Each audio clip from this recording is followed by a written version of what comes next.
My name is Henk van Essen. I am a designer, a graphic designer. I have a small studio in New York City. We do a lot of work for exhibitions, for book design, publishing, etc.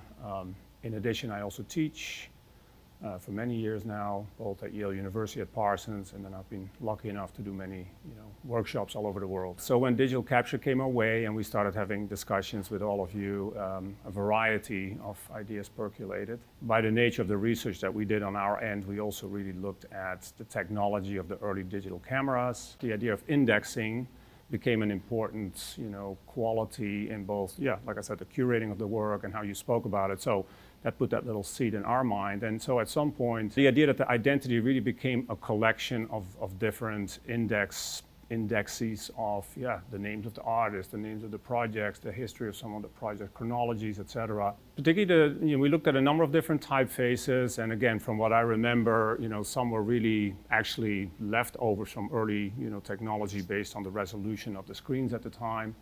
OCRB is one of the ones that we looked at. But this particular typeface called Index was really interesting to us because it was actually a kind of a workaround system that the designer had contemplated when he made this font, which is he started with a pixelated font, but then tried to recreate from that pixelated structure a more, readable outlined font. And so there are some qualities in this particular typeface that still refer to pixelation, although it might be hard to see at this point.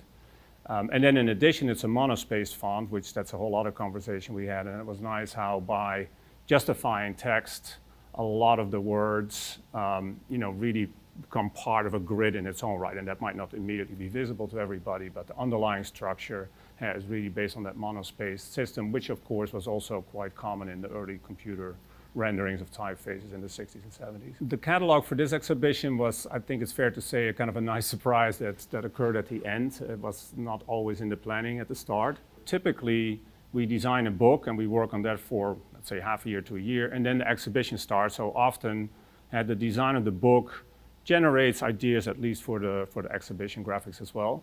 So here was clearly the opposite, where we had started with the exhibition. Like I said in the beginning, many ideas came up because of the exhibition, and then it became clear that there was going to be a catalog of sorts. So we took all our design ideas for the space and translated that into typography for the book.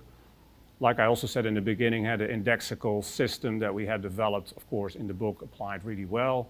The colors blue and green that you will see throughout the space, that translated beautifully on the white pages, so that was not an issue at all.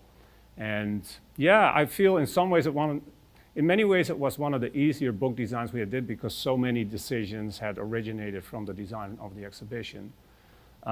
Actually, a quick funny anecdote. So while I was in Holland, in that analog environment, I do remember that an Apple representative once came to our school, and this must have been 1988 or so. And he showed us typeface design on one of the tiny little Apple computers. It was heavily pixelated, and I think it was the font called Garamond that he showed as a pixelated version. And I remember to this day thinking, and it is embarrassing, remembering to this day thinking, this is going nowhere. This will never happen. And this is true. So clearly I was unbelievably wrong in that regard.